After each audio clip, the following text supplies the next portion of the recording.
I hope you're doing well and welcome back to my channel. On this channel we're writing a book and my name is Christina. It's been a while since I posted the last update and quite a few things have changed. Well, first and foremost, my hair changed and I actually got a haircut like 2 months ago, but I haven't been posting any selfies or any videos for you guys, so you didn't even know. The other important update is that my manuscript now sits at 50k words. 50k words. Last time I posted an update, I had about 20k. So in the past couple months, or however long it's been since I posted my last sit-down video, I made a lot of progress and I'm so excited about what's happening. I learned quite a few things since I posted my last video, which coincidentally was also dedicated to the things that I had learned by that point in time. But now I learned more things, so I wanted to share them with you. So let's dive right in. And I just wanted to put a disclaimer out there. I am an indie author, so I'm not like a professional writer. I have a full-time job and I'm doing all of this on the side. I am, growing and learning and discovering new things as just like a regular person. I am not even published yet. I'm writing my debut novel. Yeah, this is just the advice for all fellow newbie writers who are still honing their craft. It's okay to take your time, even if you're taking a really long time to finish, let's say, draft 1 or revisions, whatever it is that you're working on. It's okay to take your time. You are in no rush, unless obviously you have like a legit deadline. Like let's say you have to provide your manuscript to someone, but that's a different story. But if you're just an indie author, like sitting in your kitchen, like in your living room, just writing for yourself, even if you plan to publish eventually, still it's okay to take your time unless you have an official deadline. Like I heard recently that Donna Tart actually took like 10 years to write each of her books. 10 years. That is a long ass time. So if it's taking you like 6 months instead of 3 months, like let's say you expected yourself to finish your first draft in 3 months, but it's actually taking 6 months, so it'd be like 9 months or 2 years, don't beat yourself up. Hello, you have other commitments, most likely. Even if you don't have any other commitments, I don't know, maybe you have a trust fund or you have like savings and writing is all you do. Still, don't beat yourself up because everybody's pace is different, because everybody's creative process is different. I think it's such an illusion to expect yourself to just like wake up every single day and sit down like with a smile on your face at your desk or at your table and write from like 9 to 5, put thousands of words on the page every single day and just do it like consistently every single day. Obviously that's the goal, to write consistently, and we'll get to that, but I feel like everybody's creative process is different. Life interferes, things happen. And your project also changes over time. So sometimes certain parts of your project will take a little bit longer to develop. There's so many reasons to take your time, basically. There's so many reasons to take your time, and there are so many reasons why your project can take longer than you expected. And it's totally fine. The point is to not finish by like a specific date, unless obviously once again you have an official deadline. But if not, the point of finishing a project is to finish a project, even if it takes 10 years. Just finish it, and don't get discouraged if you don't finish by the due date that you imposed on yourself. If you get discouraged and you stop, then you're never gonna put anything out there. So just keep going. Another thing that I learned on this journey is that it's okay to not be fully immersed in your made-up reality, and you can still write, and you can still write well, even if you're not 100% and fully immersed in your made-up world.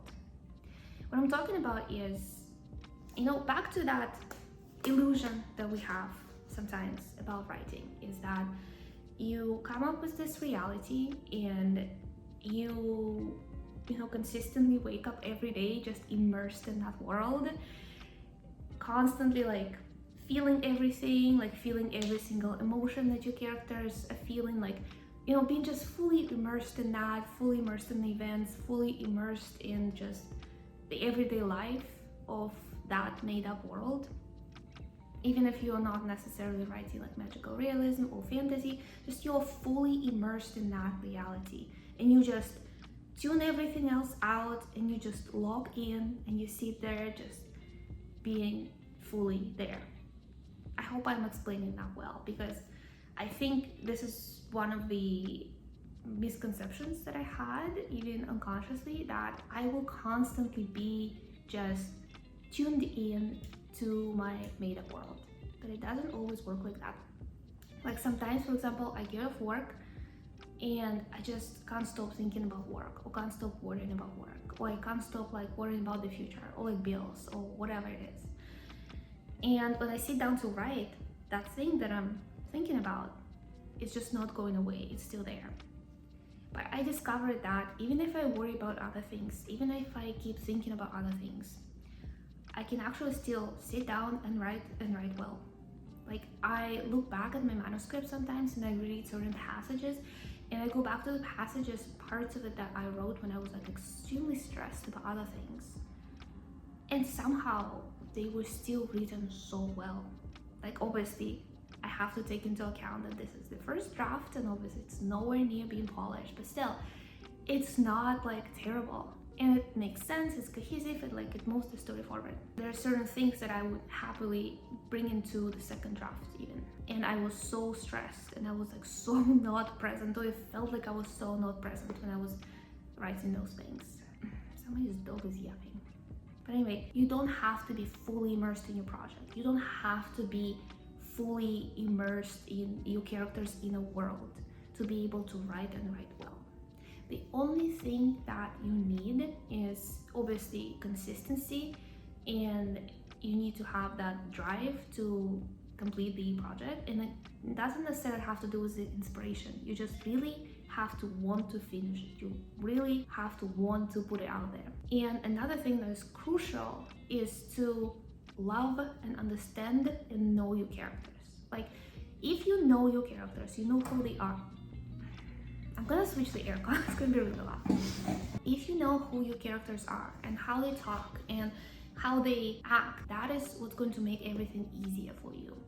Like you don't necessarily have to be like fully attuned and be like there at all times, but if you know your characters, you know exactly how this person is going to show up in different situations. Instead of chasing inspiration, full concentration, and abandoning the project if you can't achieve those things, just focus on being really, really well acquainted with your characters, knowing who they are, what they're pursuing, like their whys, their fears, their attachments. Focus on that, and that will make writing infinitely easier.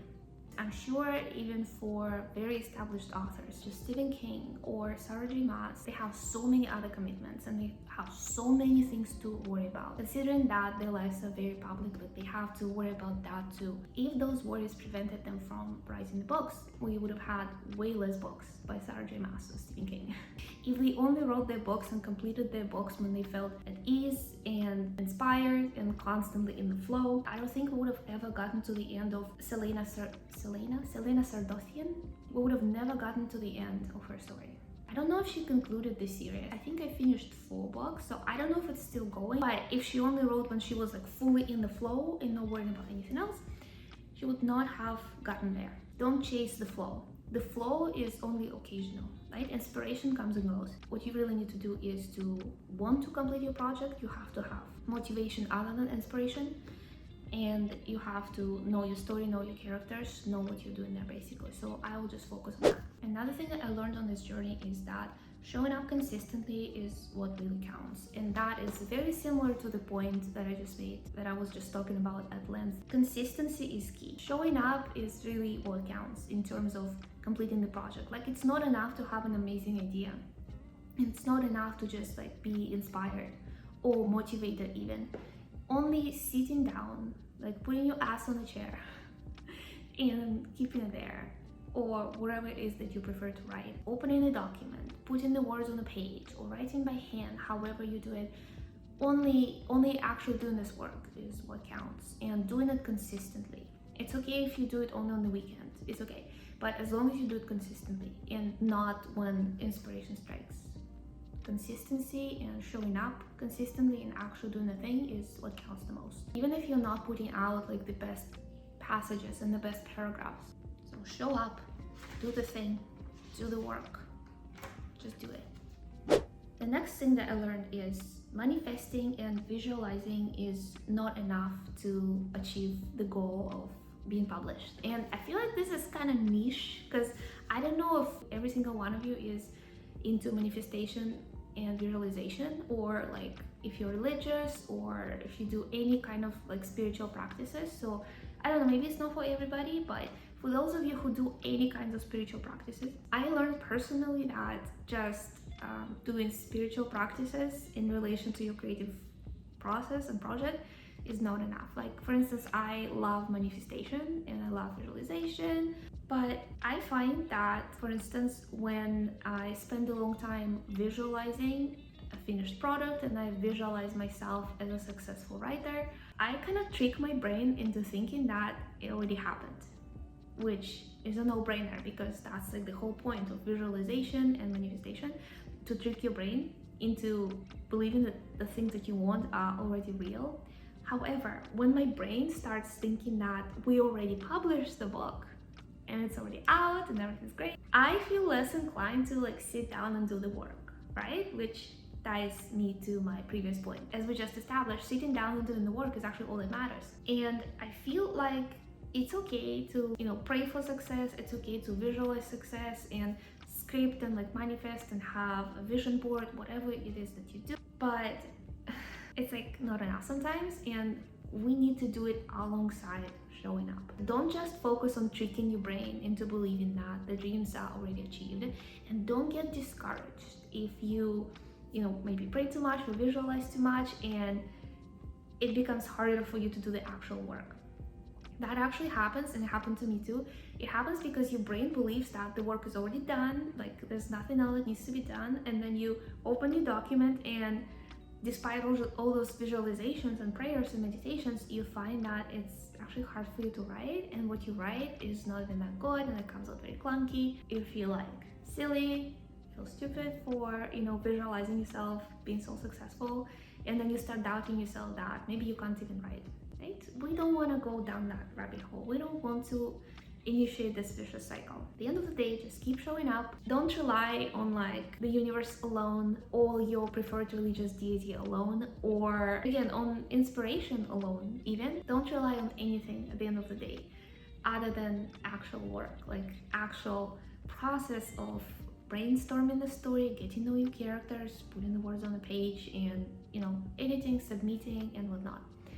Yeah, it's okay to believe in yourself, but remember that you can't make it happen on just the belief alone. The work is very important. I hope this was like not too niche for you guys, but even if you're not like a new age type of spiritual person, a lot of people either pray or they just like dream and daydream, and I feel like even if you like daydream of yourself being successful sometimes, but you wouldn't call yourself religious or spiritual, I feel like that also counts. Just dreaming is not gonna take you as far as you want to go. Like you have to believe in yourself, you have to have this faith in your own success, but you also have to do the work. Like they have to go hand in hand.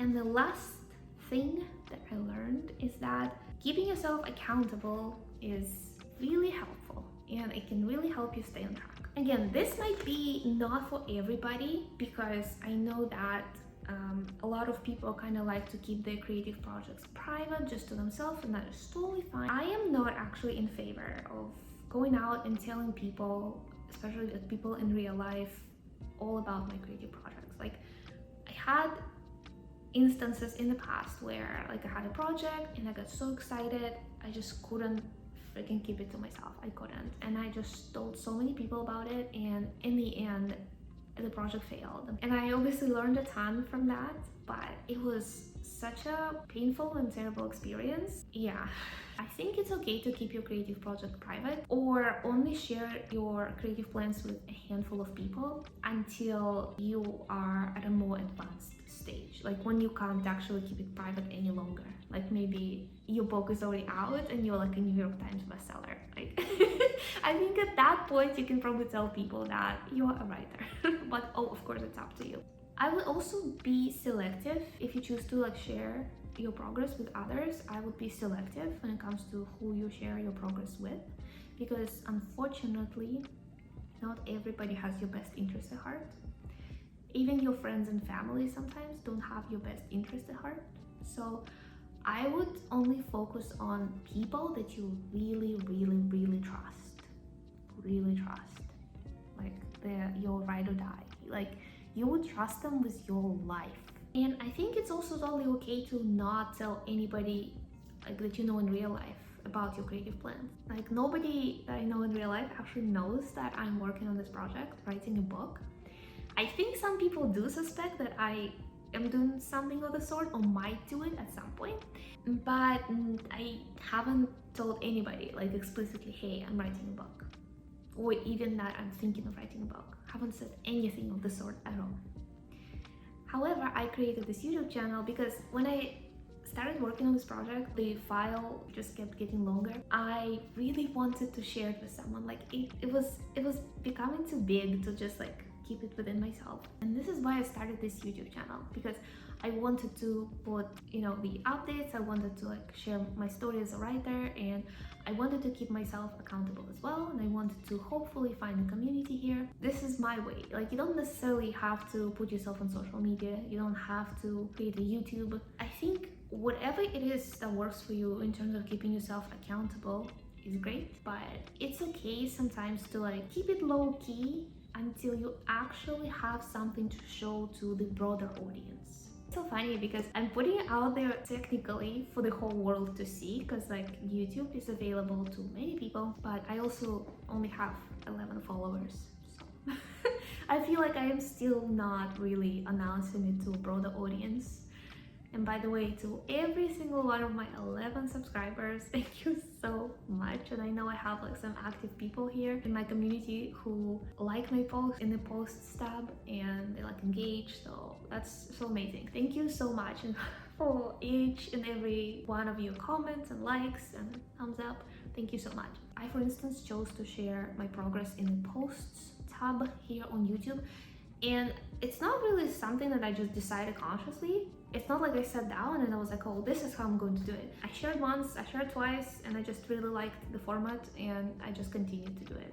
I am thinking of actually creating an Instagram that is related just to my writing pursuits and like related to this channel. So I will let you guys know if it happens.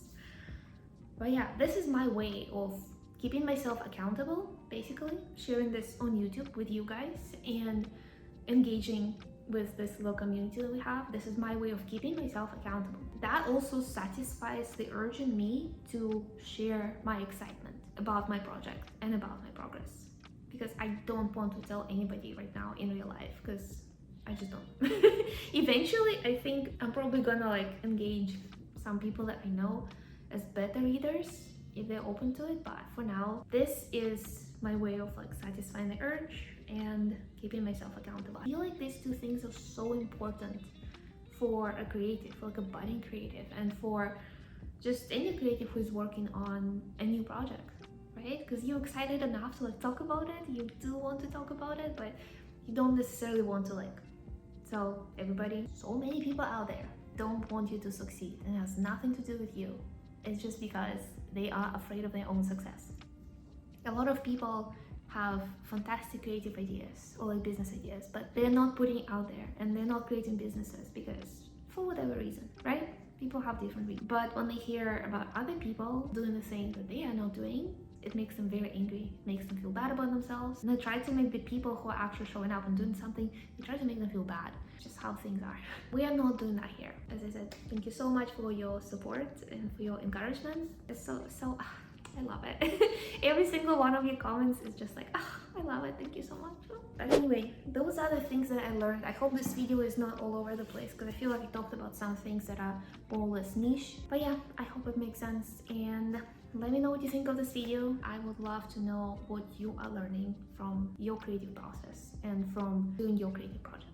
Thank you so much for being here. Thank you so much for watching, and thank you so much for engaging. I think I'm gonna wrap this video up here. Yep, that's all. I think I already thanked you guys for everything, so I don't know what else to say. Please like and subscribe because it means a lot. It means the world. Thank you so much. I hope you have a wonderful day, and I hope you take good care of yourself. I hope your creative projects, I'm saying creative projects, I feel like I said it so many times.